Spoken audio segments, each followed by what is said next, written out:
My parents made me what I am.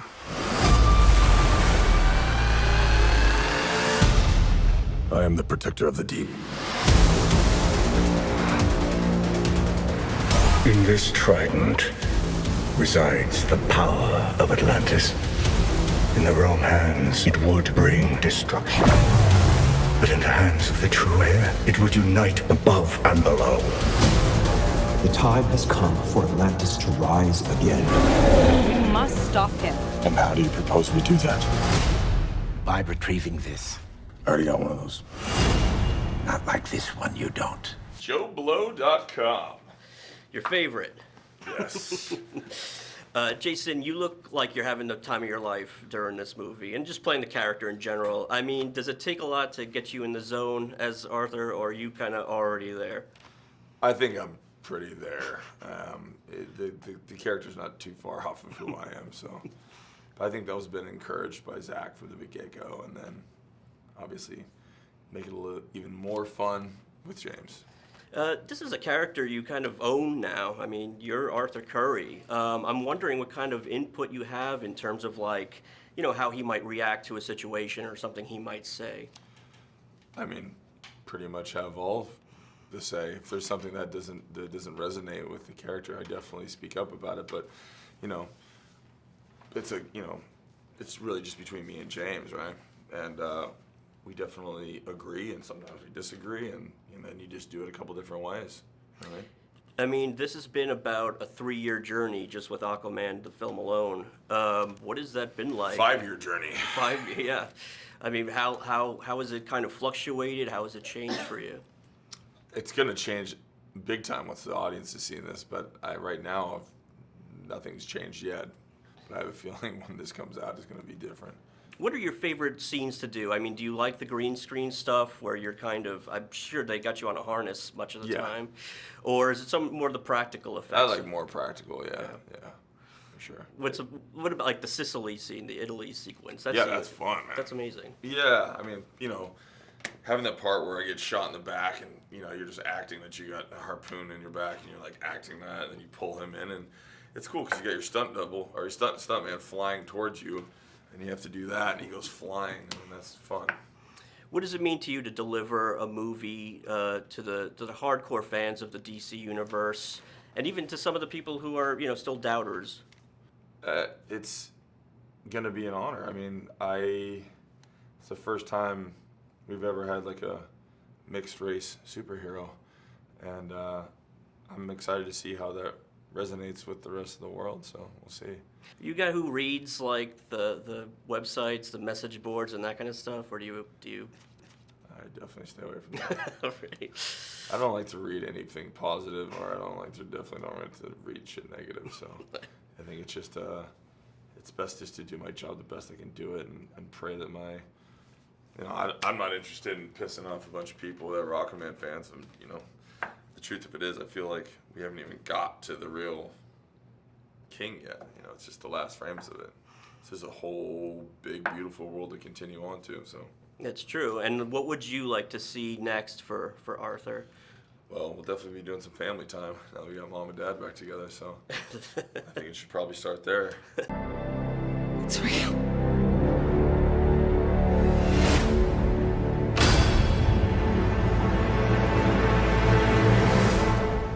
Nothing. Of course it's not working. It's been sitting here collecting dust since before the Sahara was a desert. Before the Sahara was a desert. Let's just say you do your best thinking when you're not thinking at all. All right, now hold still. Hey, what are you doing? We need water. Near the closest source.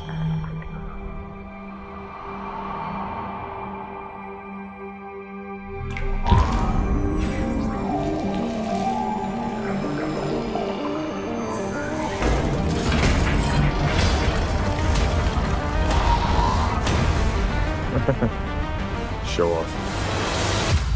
I could have just peed on it. So before appearing as Mira in Justice League, was this a genre that you were interested in getting into, or was it really this particular character that interested you more? No, to be honest, I was very unfamiliar with this whole world, the whole superhero genre, comic book world. I was very unfamiliar, and that unfamiliarity is what kind of caused or was the source of my trepidation when I first heard that this was a thing, that this was a possibility.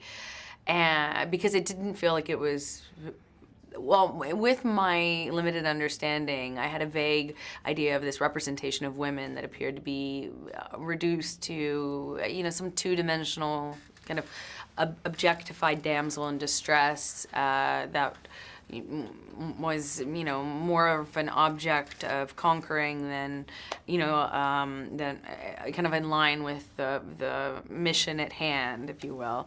And I didn't see myself, I didn't see that representation as necessarily aligned with anything I stand for or am interested in. And I was happily surprised to hear from Zack Snyder, who directed Justice League, and I was speaking to him about this role that would introduce my character into the world. And he told me, I was happily surprised to hear him say, no, not this character. That's not her. She's no damsel. She's a kick-ass warrior. She's a warrior queen who's a badass superhero in her own right. And I was like, okay, sure. So I read the comic book, and I was blown away. I was so happy to learn right out of the gate that this was true, that he lived up to his word. She has saved the town. In the first scene I read in the comic book, she saves this town, and the townspeople are picking themselves up off the ground, and one mistakenly refers to her as Aquawoman, and she stops them and says, no, I have a name. I have my own name, and it's Mira. I was like, yeah, I like this woman. That's my kind of woman. So I took on the role of Mira, this powerful, fierce, kick-ass, badass warrior princess that's about to inherit the position of Queen of Atlantis, and she's determined and strong, and she's got willpower and wit, and she doesn't take anyone's shit. And I loved that about her, and I thought she was a perfect complement to how we meet Arthur at the beginning, and the perfect partner. She's a formidable partner in her own right, and the perfect partner for him as they undergo this journey of really making him Aquaman. Is it a character that you'd like to continue playing, perhaps a solo adventure? Hell yeah. Let's do a Mira spinoff. I'm putting it out there. Jason seems like such a great guy and a very easy rapport between you two. Oh, yeah. What's the dynamic like there? He's great. We're buds. We've developed a great rapport. You can kind of see a lot of that, I think, in the movie, in our dynamic echoes a little bit of that sentiment. Here he is stealing my books on set, or ripping the last few pages out, and I'm throwing things at him, telling him to be quiet. You can't read or whatever. He's great, though. He's got this infectious energy. He's a big kid. And he's a big, giant kid. In this trident resides the power of Atlantis. In the wrong hands, it would bring destruction. But in the hands of the true heir, it would unite above and below. The time has come for Atlantis to rise again. We must stop him. And how do you propose we do that? By retrieving this. I already got one of those. Not like this one, you don't. The war is coming to the surface, whether you like it or not. So Patrick, there's a certain cool factor to playing the villain in a superhero movie like this. And I'm curious about your conversations with James in terms of, how far over the top do we take him? Do we chew the scenery, or do we rein it in? That kind of thing. You seen my outfits? Yeah, oh yeah. Those are a little over the top. We chew it.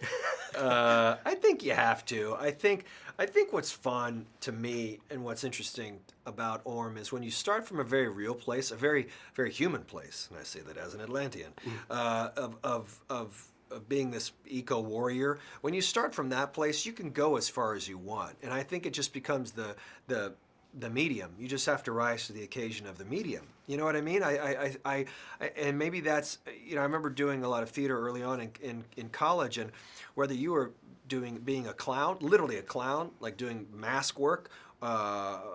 This is called a bozo mask. It's true. I haven't talked about this all day, guys.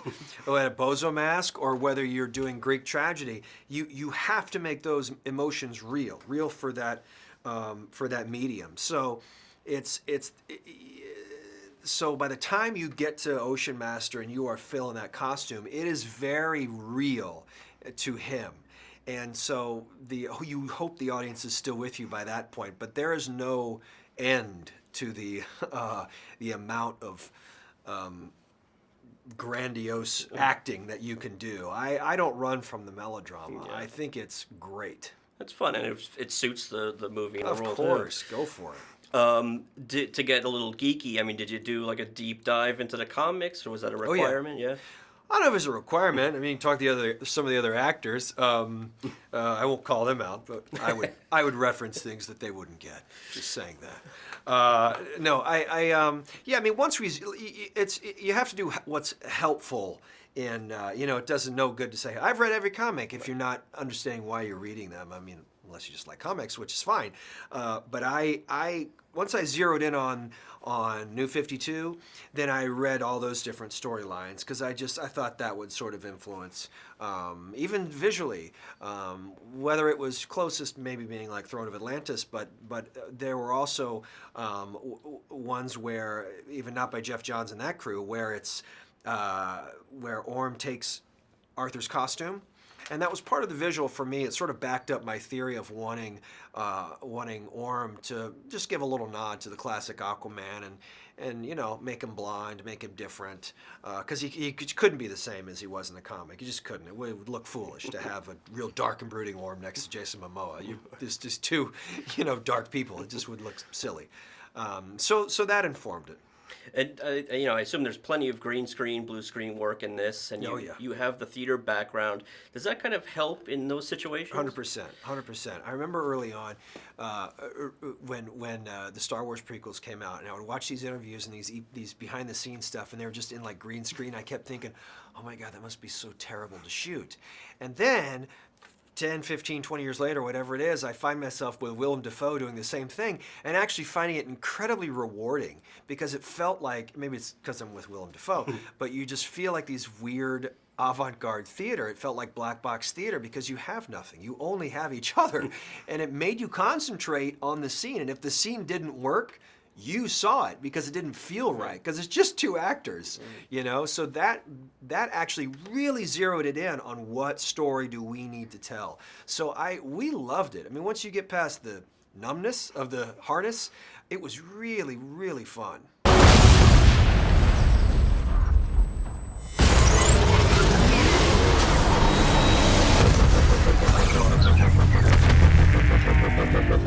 Who the hell are you?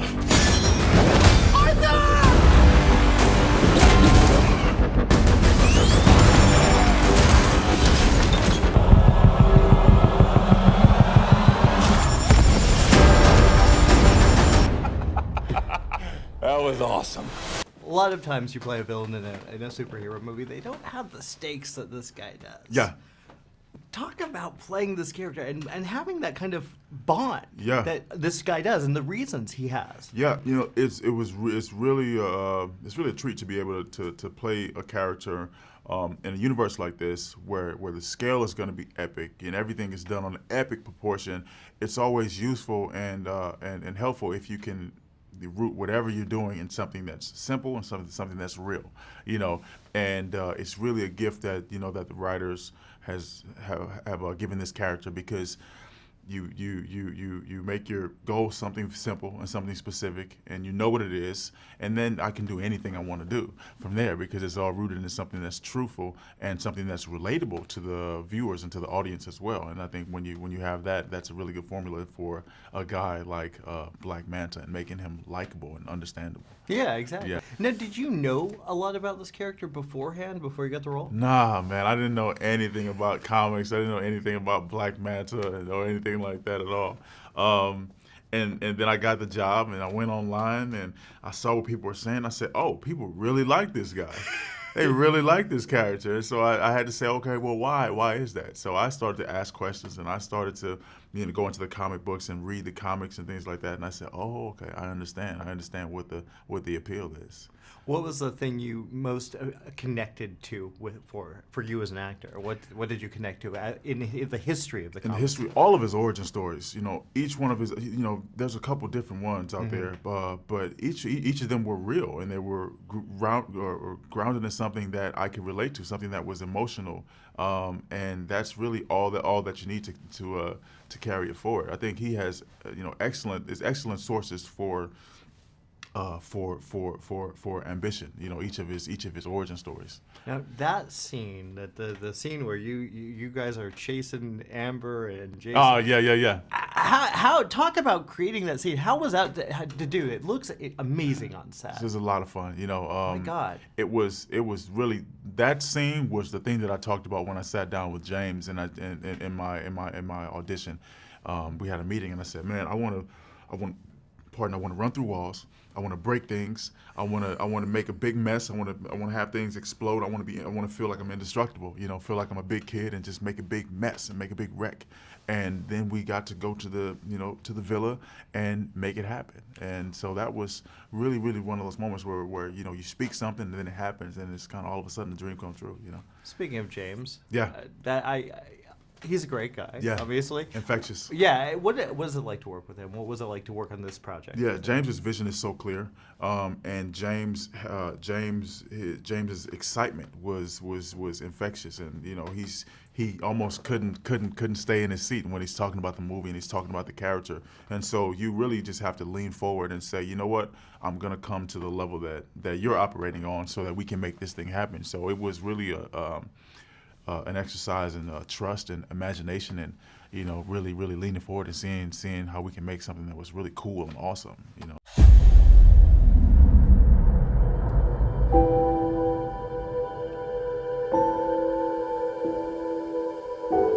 For me, the most important thing is the story that I'm telling. Whether it's a scary set piece or a dramatic moment, it all comes down to the characters, and if you care about them.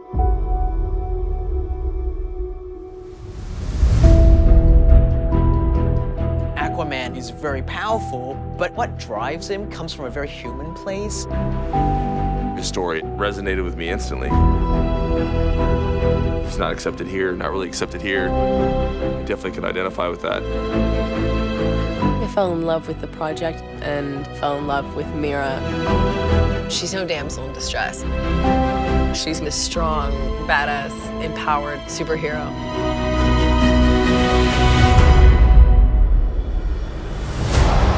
With Aquaman, the trick and also part of the fun is designing a whole different world that we've never seen before. You're pretty much just limited by your own imagination. James, you've been working on this movie for over 3 years now, and it's got to feel gratifying to see it finally come together. I'm wondering how the project has sort of changed in terms of story and scope over that time. You know what? The movie I wanted to make day one has not changed that much at all, with the final sort of product. I went into it with a very strong vision, about the film I wanted to make, and I stayed pretty true to it. And actually, I've had my, my editors and my cast and my visual effects team and all that, when we just wrapped up the movie just quite recently, they said this movie is pretty much the movie that I pitched to them since day one. So, I'm very grateful that I didn't have to unravel too much any of the film at all, really. Yeah, I mean, you've worked with visual effects before, but I don't probably not on this scale, right? Not to this crazy level, yes. Yeah, and everything is impressive, but I think the most impressive thing is setting it underwater, like at least half the movie, and making it look clear and not murky. I mean, were you worried about that going in a little bit? Oh yeah, I mean, like going to this, people are like, oh, you gotta have to make it look more realistic on the water. I'm like, if I make it realistic, like what it will look like if we actually shot it underwater, you wouldn't see anything at all, and it would be like murky and depressing. And so, I went into this. There were two sources of inspiration that I pulled from. One, obviously, was from the comic books. I pulled from a lot of that, and be very heavily inspired by that. And the other source that I pulled from was watching a lot of nature documentary, and just seeing underwater photography and seeing how beautiful and clear they can be. And so I just applied that to this film, and we kind of joke that down in Atlantis they have amazing filtration, so everything's really crystal clean. And but that doesn't mean that toxic from the world above and pollution isn't getting down to them, and that's what's driving Aura mad. Yeah, absolutely. Yeah. These comic book movies and superhero movies, there's always a lot of passionate fans and heated debate. It seems even more so with the DC movies. Does that level of sort of anticipation add any, an extra layer of importance for you when you're making this to make sure the fans are pleased with it? Yeah, no, for sure. Fans are very passionate about these films and these projects that they kind of grew up with, and so I totally get that and I respect that because I'm a fan myself, and I try and stay as true to the source material, at least in spirit, as much as I can. I love that there's a pretty flat-out horror movie sequence in this. We won't spoil yet, but it's pretty amazing. Did it feel good to kind of return to your roots there a little bit and scare the crap out of people? It's good in the respect that I wanted the movie to have different sort of flavor to it, to have different textures, so it's not all just sort of one look necessarily. Like if everything was one look, the whole movie would be so blue, right? And the great thing about it being a quest movie is we get to sort of explore sort of different realms and sort of different aesthetic. And yes, one of the realms that we visit has a darker, scary aesthetic, and yes, that was fun to do. I'm curious if after doing a movie that is just gigantic in scale, if you're tempted to kind of go back and do a nice little horror movie that's like $10 million or something. I do actually. I'm always when I'm making my low budget film, I'm always kind of dreaming about wouldn't it be great to make a big action movie? And then when I'm making my big action movie, I'm like, oh god, I want to go back to do my small little films. So I'm always of two different mindsets depending on what the film I'm doing. I get to present Aquaman to the world in this really badass and cool way. We have never seen this on screen, and that's the truth. You get to fall in love with the idea of what it's like to have these powers and be a kid. And that's fun for the family, it's fun for everyone. We want to create something interesting. We don't want the standard. James Wan can't do the standard.